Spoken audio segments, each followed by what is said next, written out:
2020년 7월 15일 수요일 지혜로운 큐티 생활 시작하도록 하겠습니다. 오늘 말씀은 이사야 5장 1절에서 17절 말씀이고요.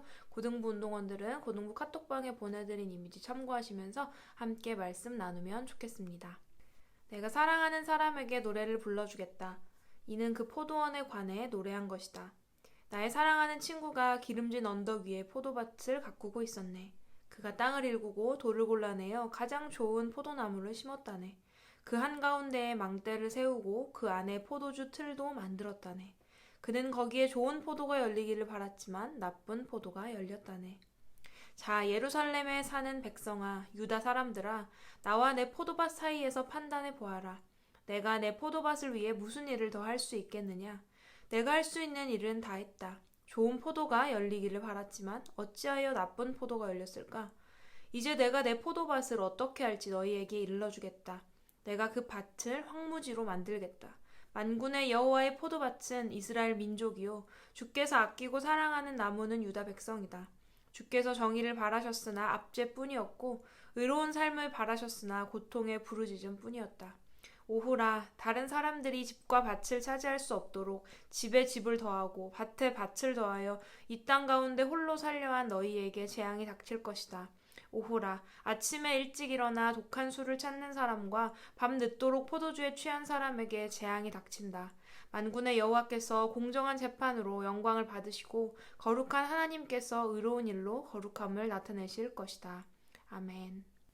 오늘 이사야는 마치 뮤지컬의 한 장면처럼 한 포도원에 대한 설명을 시작합니다. 일명 포도원의 노래입니다. 한 농부가 최상품의 포도를 기대하며 기름진 언덕에 가장 품종이 좋은 포도나무를 심고 돌을 골라내며 망대를 세우면서 최선을 다해 가꾸었지만 그 밭에는 좋은 포도가 아닌 나쁜 포도가 열렸다는 내용입니다. 이사야는 포도원의 노래를 마친 후 유다 백성들에게 이야기합니다. 우리 이 밭에 대해서 이야기해봅시다. 농부가 최상의 조건에서 최상품의 포도 열매를 기대하며 열심히 가꾼 포도밭 이야기는 하나님 그리고 이스라엘 유다를 의미하는데요. 모든 조건이 다 갖춰졌고 거기다 하나님이 수고로이 공을 들여 가꾸시기까지 한 좋은 열매가 맺혀질 수밖에 없는 이스라엘이라는 밭에 하나님이 원하시는 좋은 열매가 아니라 최악의 열매가 맺혀졌다는 말입니다. 그렇게 공을 들여 가꾸었지만 주인이 원하는 열매를 내지 못했다면 그 밭은 뒤집어 엎는 것이 마땅하겠죠. 하나님이 그들에게 기대하신 열매는 정의와 공의였습니다. 이것은 하나님의 거룩한 성품 가운데 하나로 성도에게 있어서는 항상 하나님 앞에서 하나님의 기준으로 살아가는 올바른 마음과 삶의 태도를 일컫는 말입니다. 하지만 유다 백성은 하나님이 원하신 정의 대신 포악을, 공의 대신 부르짖음의 열매를 맺었습니다. 하나님을 닮은 정의롭고 사랑이 넘치는 열매가 아닌 죄와 욕심으로 가득한 정반대의 열매를 맺은 것입니다. 여러분이 이런 결과를 내는 밭의 주인이라면 이 밭에 계속해서 물을 주고 거름을 주고 돌봐주는 수고를 하며 이 밭을 유지할 필요가 있을까요? 하나님의 마음도 우리와 같으셨습니다. 이 밭을 유다를 황무지로 만들겠다고 말씀하십니다.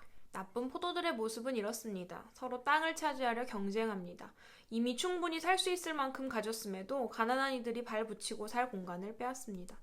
하나님은 그들이 욕심내는 그 땅, 공정한 모습을 보이지 못하게 만드는 이스라엘의 땅을 쓸모없는 것으로 만들겠다 말씀하십니다. 그리고 부족한 자도, 모든 것이 넉넉한 자도 하나님께 감사하며 하나님을 찾는 것이 아니라 술을 마시고 죄 가운데 방탕하게 살아가며 하나님의 말씀을 무시하며 살아갔습니다. 하나님은 이런 그들에게 너희가 하나님의 백성임에도 나의 뜻을 모른 채 비참하게 죽어갈 것이라고 이사야를 통해 오늘 말씀하고 계십니다.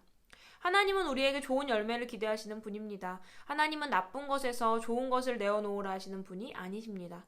가장 좋은 것으로, 가장 선한 것으로 우리에게 모두 베풀어 주시는 우리의 아버지이십니다.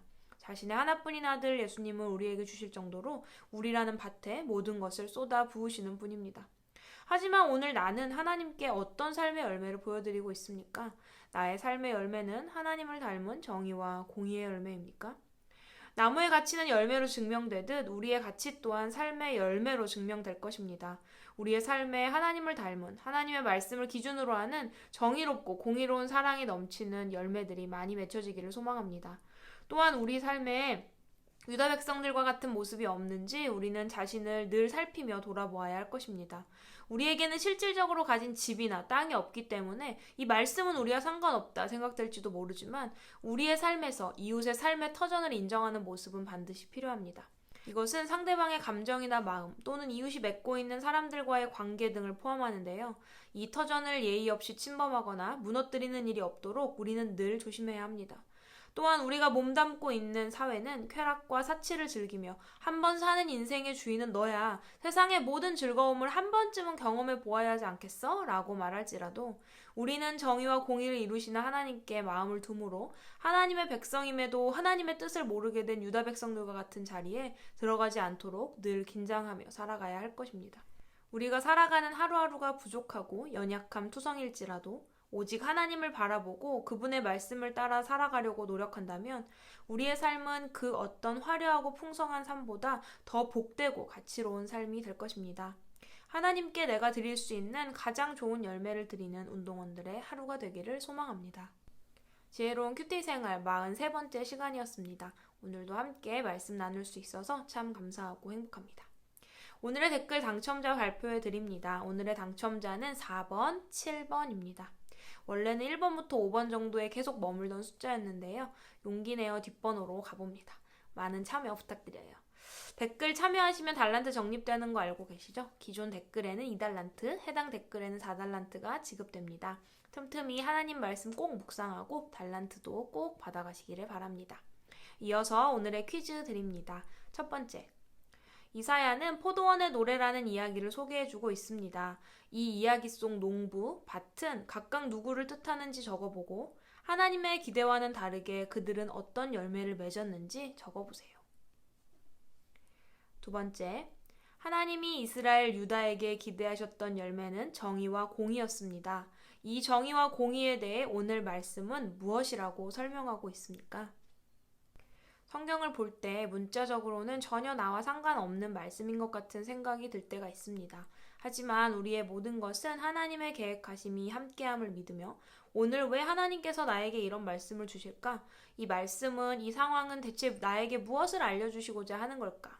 라는 하나님을 중심한 생각이 우리 운동원들의 삶 순간순간 가득하기를 바랍니다. 내일도 지혜로운 큐티 생활로 만나도록 하겠습니다. 샬롬.